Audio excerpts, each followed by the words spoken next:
তো গাইস দেখতে পাচ্ছ এই মুহূর্তে আমাদের সকলের প্রিয় রামলাল এই মুহূর্তে পেনিয়া ভাঙা গ্রামের মাঝে ঢুকে গেছে, দেখতে পাচ্ছ তোমরা।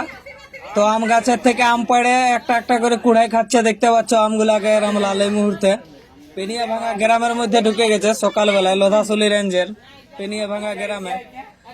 তো দেখা যাক শেষ পর্যন্ত রামলাল কোন দিকে যায়। তো দেখতেই পাচ্ছ গ্রামের মধ্যে সেই ঢালাই রাস্তার উপরে দাঁড়িয়ে আবার আম পাড়তে শুরু করে দিয়েছে রামলাল। দেখতে পাচ্ছ আম ডাল ভাঙে নিয়েছে, সঙ্গে আমও পড়েছে।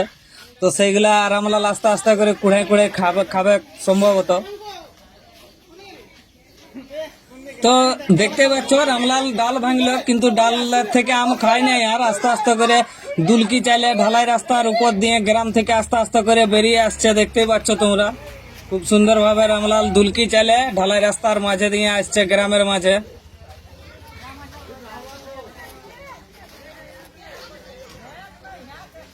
আস্তে আস্তে দুলকি চাইলে হাঁটে হাঁটে রামলাল গ্রামের শেষ প্রান্ত দিয়ে আস্তে আস্তে করে বেরান যাচ্ছে ঢালাই রাস্তা দিয়ে।